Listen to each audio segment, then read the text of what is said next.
रात का शहर अक्सर शांत दिखाई देता है, पर हर छत, हर गली, हर सोता हुआ वो चेहरा, उनके मन के अंदर एक ही बात एक रिपीट मोड में ऑन रहती है।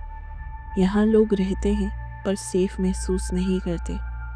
जब अंधेरा किसी एक जगह बार बार लौट कर आता है और खतरा किसी चेहरे के बिना अक्सर दिखाई पड़ता है तो आवाज़ उठती है, पर जब खतरे का कोई शेप ही क्लियर ना हो तो लोग उसे शोर समझकर छोड़ देते हैं। शहर के दो अलग कोने, दो अलग रातें और दो नाम, बियरमैन और स्टोनमैन। इंसिडेंट अलग थे, जगह अलग थी, पर दोनों में एक ही बात जो कॉमन दिखाई पड़ती है, एक बात जो उन्हें जोड़े रखती है। वो बात थी, जो लोग शहर का हिस्सा होते हुए भी अनजाने खतरे के सामने धीरे धीरे इनविजिबल होते चले गए, उनके बारे में अक्सर कौन सोचा करता है। जब खतरा रिपीट होता है तो दिमाग उसे इमरजेंसी नहीं, बैकग्राउंड नॉइस की तरह समझने लगता है।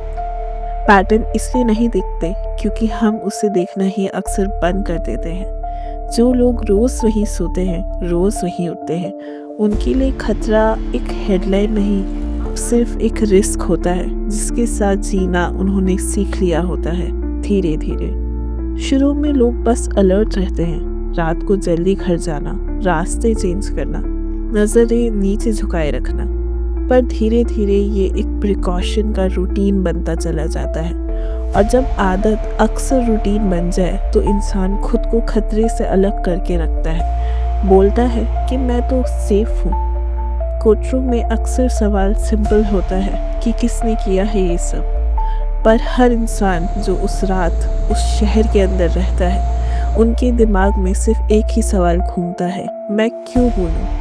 और जब सवाल ही गलत जगह अटक जाए तो सच भी वहीं रह जाता है। ये केस सिर्फ उन लोगों का नहीं है जिन्होंने हाथ उठाया, ये केस उन लोगों का भी है जिनके होने को सोसाइटी नोटिस करना धीरे धीरे छोड़ देती है, जिनके साथ कुछ एक दिन में नहीं टूटता पर धीरे धीरे रोज थोड़ा थोड़ा कम होता चला जाता है। ट्रस्ट, सेफ्टी और आखिर में इंसानियत।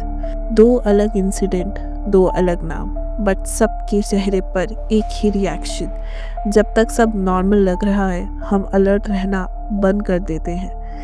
तो असली सवाल तब ये नहीं होता कि इनमें से बियरमैन कौन था और स्टोनमैन कौन था। असली सवाल तब ये होता है, जब हम जिंदा थे, हम इतने चुप क्यों रहे, और क्या जस्टिस का मतलब सिर्फ तब होता है जब हम खुद उस डेंजर का सामना करते हैं। Silence in the court room, unsolved cases of India के एक और एपिसोड में आपका स्वागत है।